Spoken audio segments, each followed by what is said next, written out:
Hi, welcome to High Road to You. This is Mark Stouffer, and I put a video out that was Declutter Your Life, the Hidden Cost of Holding On to Stuff.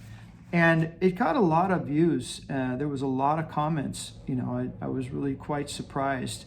And I want to say this. One of the comments was, my mother's 86 and we don't want to go visit her, and we can't stand the mess, and we try to clean up and she gets upset.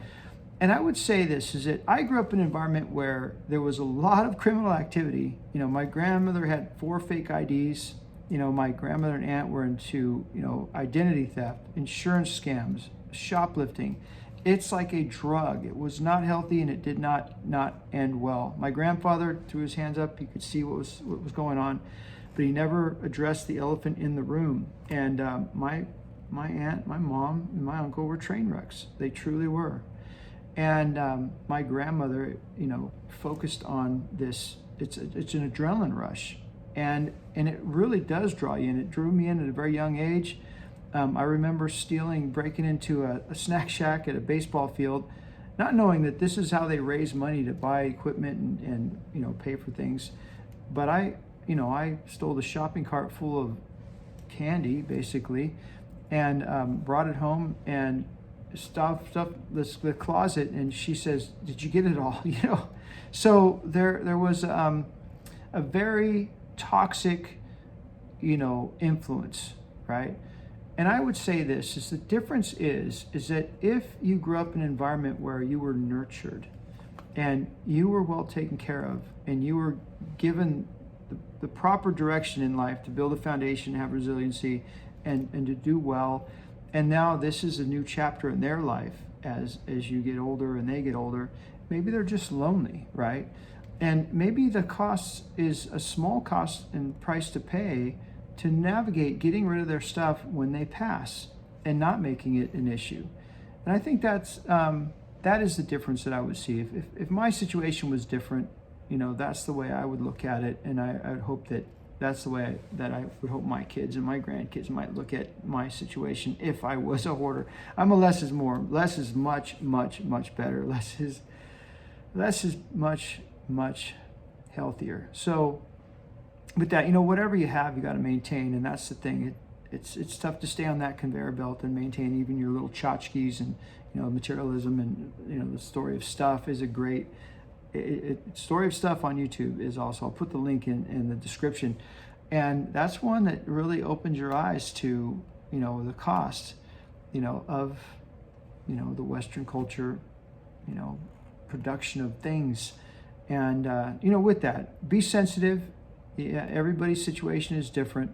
I am so very, very thankful that I separated myself. I didn't need any of the stuff that was, I didn't have any concern about all the cars and all the materialism.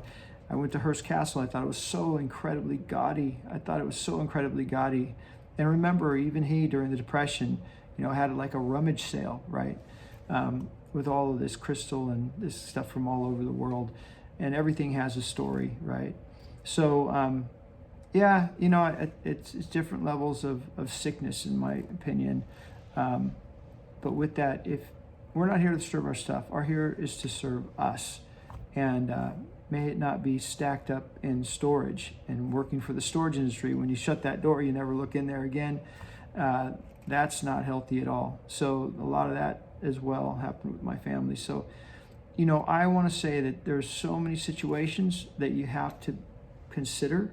I'll tell you one last story, and this is my sister, my mom, when she moved her into an assisted living facility, she had this house and it's full of stuff, and she said, we need at least 3 months to go through all the stuff. And I said, no, we need the money for a caregiver. We need that money is necessary for mom's care. And I said, and why would you spend close to $7,000 to pay the landlord when everything in there isn't worth $1,000 on a good day?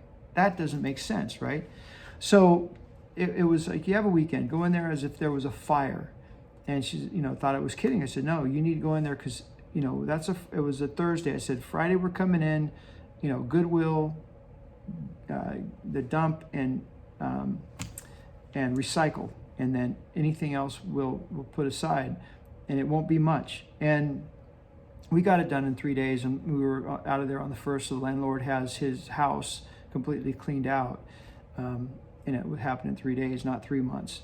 So I want that to inspire you and encourage you, and just realize that it is a sensitive thing, and but it shouldn't take 3 months to get rid of $1,000 worth of stuff. And you got to pretend there's a fire, and you grab what you can, and then everything else, it's got to go. So with that, I hope this gives you inspiration, encouragement, and hope it reaches your heart and the mind to take the actions you have to take. All right, with that, I wish you well.